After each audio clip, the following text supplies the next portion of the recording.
Hey everyone, welcome to HUMED, Human Medicine. That's what the abbreviation is. And I'm your host, Dr. David Spiro. I'm a professor at the University of Arkansas Medical School and attending physician at Arkansas Children's Hospital.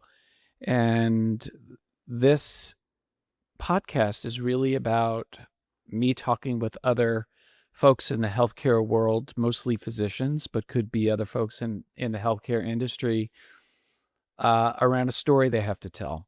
Everyone has a story. I love hearing stories. I love telling stories too, but I actually prefer to hear them. And I couldn't ask for a better first guest because this first guest kind of was there at the beginning for me. We went to college at the University of Virginia, and we both went to medical school. So we've been best friends since we were, I think, 19 years old, and that makes us friends for over 40 years. So I'd like to introduce you to David Eric Peltzer, MD. David, welcome. Thank you, David. Pleasure to be here. Yeah. So David finished his residency in family medicine and pediatrics. He attended the University of Virginia Medical School and then attended his residency. Was it at the University of Pittsburgh, or was it was at a community program, correct? Correct. So it wasn't in family medicine and pediatrics, just family medicine. And it was at St. Margaret at the time, St. Margaret Memorial Hospital. But the year I left, University of Pittsburgh Medical Center, UPMC, bought the entire hospital and the residency.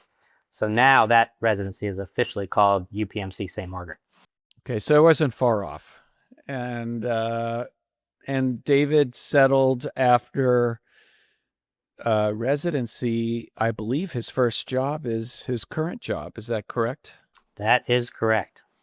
Do you want to share with the audience a little bit about what you do and what your first and current job has been? Because it's probably been over 30 years at this point. Yeah.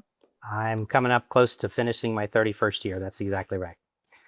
I'm in a independent, single specialty, 5-physician practice in rural North Carolina, a little town called Newton, which is close to Hickory.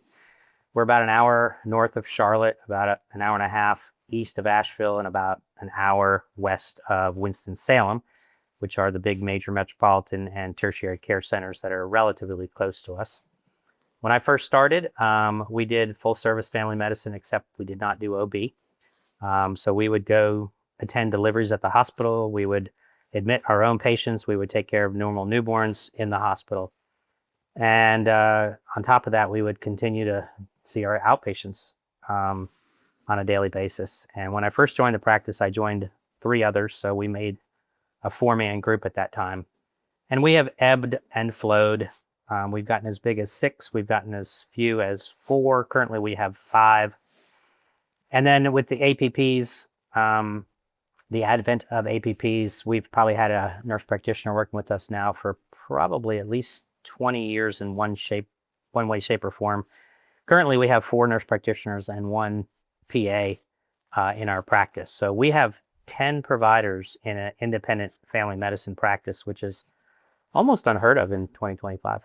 And I'm imagining, because of the small town you live in and considering how much of a footprint your practice has, that when you go out to the grocery store, you almost certainly will see at least one of your patients.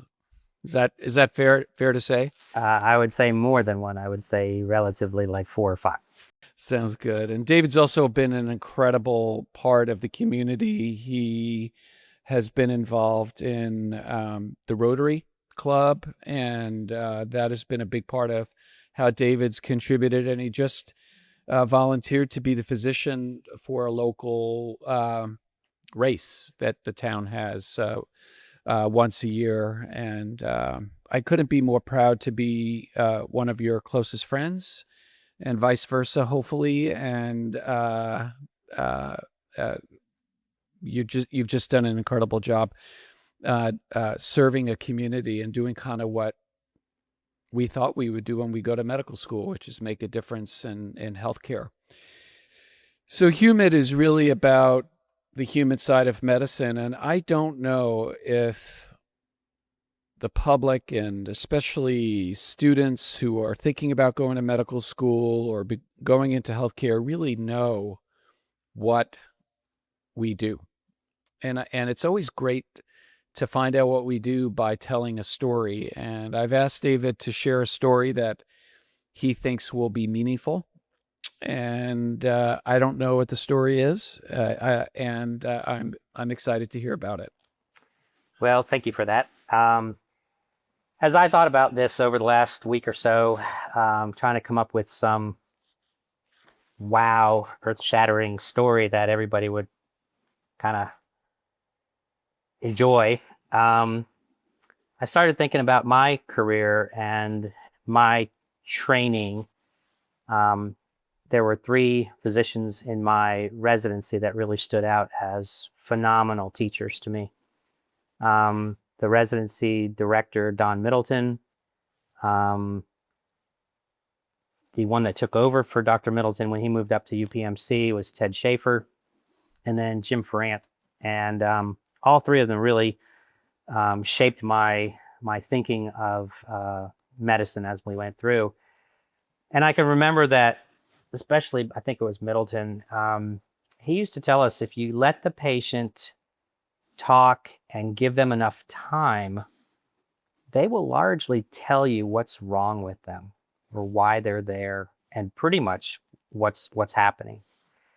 And I think I've seen some studies that the average physician lets the patient talk for about 90 seconds before they interrupt them. And that's been something that's been with me my whole career. And in a small practice, when I joined, I joined three other physicians, and one of the nurses had been there for probably 20, 25 years when I joined. And she was a very experienced nurse. And this was during my first year in practice. And they usually told us what was going on in the room before we actually went into the room. And in the old days, we actually had a paper chart, and there was a written ink on the paper chart, and we had a little hot box sitting on the side of the door that we would grab the chart and then go in the room. And I think on the chart it said stomach virus or something like that. And the case that I'm going to bring up is about a 21-year-old kid who was at a local university, and he was home. It was either spring break or summer break, one or the other. And the chart said stomach bug or stomach virus, one or the other. And it was one of my more experienced nurses that put that in there. So you go in there and you do what you're going to do, and you give them a little Phenergan and tell them about the brat diet and clear liquids and hydration and Gatorade and things like that. But again, if you let the patient kind of tell you what's going on, you may not always come up with the same conclusion that's on the little piece of paper in the hot box. And I remember going in on this one gentleman, and he was 20 or 21 years old. He was at a local state university, and he was studying to be an accountant like his father, who's a well-established accountant here in this community. And something was just off in talking to this kid. It just didn't make sense. He wasn't talking right. He wasn't making sense. You know, is he severely dehydrated? Are his electrolytes all out of whack? Has he done any drugs? Maybe his sodium's off. Trying to get a little bit more history. And in talking to him, did he seem confused? Was he using words in a different way? Was he slurring his speech? What was off about him? He just wasn't making perfect sense. And I pinned him down a little bit, and we'll call him Justin, okay? So Justin was in the room, and I just started talking to him. I said, hey, I understand you're at state. You know, how do you like Raleigh and what's going on? And it just didn't, it wasn't clicking. And this was a kid who was a higher functioning kid getting ready to almost, I think it was a junior or senior. I mean, pretty close to graduating. And it just wasn't making sense. So this is the first time I ever met the kid. And I dug through the records a little bit, and we didn't really have a whole lot on him. And I started asking him about his history. And he related about he was in some kind of experimental something at Duke University at one point. And I was like, this is a little weird. So after I went in the room and I came back out and I was probably more confused, I called his dad and I found out that he had had a history of melanoma in his teens. And he went to Duke to get some experimental immunological type treatment. And he had been followed by the oncologist for several different years after the fact. And they released him. They said, you're cured, I guess, after 5 years or something like that back then. So here's a kid, a history of melanoma. He's just not firing on all cylinders. He's throwing up. When pinning him down a little bit, he says maybe his head hurts. And I think you can kind of fast forward to the conclusion here. Unfortunately, this kid had metastatic melanoma in his brain, causing increased intracranial pressure. And this is one of the kids. Wait a second. How did you figure that out? Did you actually order some imaging from the practice? And because obviously you don't have a CT scanner at your practice like I do in the PEDS-ER. So you sent him to the hospital to get a CT scan. Correct. I called the ER and I said, hey, I'm going to send a kid over. I'm a little concerned. He's got something going on in his brain. I think he needs a scan. And fast forward, he gets diagnosed and he's no longer with us. And I kind of reflected back on that because in other words, he passed away. How soon after you saw him did he pass? Was it a matter of months? Or it was years? Less than a year. It was less than a year. But it's one of these things that, in a busy practice, a high volume, turn it over fairly quickly kind of practice, it would have been very easy to go in there and say, here's your Phenergan, call us if you have problems. And it was just because something didn't exactly kind of seem right. It's almost like a sixth sense or a spidey sense or something like that, that made me press a little bit harder. And honestly, we didn't even have anything on his whole melanoma in our record. It happened either after he left our care and went on to college, or maybe even before he started with us, maybe with the local pediatrician or something like that. I don't recall the detail of that, but I recall the fact that it just didn't seem right to me. And it would have been easier just to kind of do what the nurse said, this is a little stomach virus, and give him some Phenergan and go on. But I go back to the training that I had from those pillars of my foundation. And they basically said, listen to the patient. If you give them enough time, you'll figure it out. And I think they used to tell me about 90% of diagnosis is based on history. And the physical exam should confirm what you already believe. And occasionally the physical exam will tell you something else. But for the most part, if you give them enough time and you listen carefully enough, you'll figure out the diagnosis even before you touch the patient. It's interesting because I think we see a lot of children that come in with nausea and vomiting, and there's always an assumption that it's probably a stomach bug or what we call gastroenteritis. And you gave him Phenergan. Today we give children Zofran or ondansetron, which is a very powerful antiemetic that has less side effects than Phenergan. But it turns out that increased intracranial pressure can also cause vomiting. So you avoided what we try to teach in medical school and in residency, which is anchoring. So making a decision based upon the fact that if it's exactly what the nurse wrote, stomach virus on the chart, that's not a chief complaint. That's a diagnosis, right? To some degree, lay diagnosis. But if you sort of went down that rabbit hole, you would have been like, yeah, Phenergan, Zofran now, go home, call me in a couple days if it's not better. But you had you were really looking at the entire patient and not just his current symptoms. That's an incredible story. I wonder if you could share, if you remember, a little bit about what it was like telling him his diagnosis. So again, playing the scene, some practices, I think some private practices in the country, if they're big enough, they may have a CT scan, or they may be a part of a medical center that is associated with a CT scan. But your practice, you would have sent him to the local hospital 30 years ago to get a CT scan. How would you have, do you remember telling him or his family about the diagnosis? So there are two ways for me to get a CAT scan in the real world. I can tell my managed care expert, hey, this kid needs a CAT scan.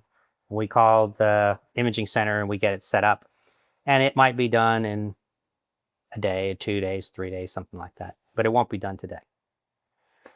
The way for me to get it done today is to send him to the ER to be evaluated by the ER physician, or now mid-level, and have them see him. And in this case, that's what happened. I called one of his parents. They came, picked him up. And the thing that really set me off about him is we were talking about how he got here and where he's living. And he couldn't tell me how he got to my office. I said, did anybody drive you here? He goes, I don't remember. I'm like, did you drive yourself? He said, I don't remember. And when I really kind of pinned him down, like, let's say there's a dementia patient, you can have a superficial conversation. Hey, how you doing today? I'm good. How's the weather? It's nice. But you actually ask them what their phone number is, or what their birthday is, or what their wife's phone number is, or something like that, and you actually pin them down, they have no clue. And that's what happened with this guy. Superficially, everything was fine and dandy, but when you actually pinned him down, and in this case, I pinned him down and said, did you come with anybody else? And he said, I don't know. I said, did you drive yourself here? He goes, I don't remember. That ain't right. So in this case, I called one of his family members. They came to pick him up. They leave the practice. I get on the phone and I call the ER doc and I tell him what's going on. I tell him my suspicion, and the ER doc accepts him in the ER and does the scan. So the ER doc is actually the one that told him the news. I didn't tell him. And in this case, he got shipped out. He got shipped out to the tertiary care medical center. Sure. Did you have you given, I assume in your 31 plus years, you've given bad news in your office? And, in the pediatric ER where I work, I have lots of resources. I have a social worker, I have a quiet room, I have all of these amazing resources. Oftentimes I have multiple nurses that are available to support a family. How do you approach giving bad news in an office? Well, David, we built our office when I joined the practice. They had already outgrown the office. So when I joined the practice, eventually we started planning an office. And we built an office that's about 20,000 square feet and has 6, now 7 modules for practice. And in that building, we had 2 rooms that were really designed for family counseling kind of thing. And in the 25 years I've practiced in that building, I've never had a family meeting in one of those family rooms.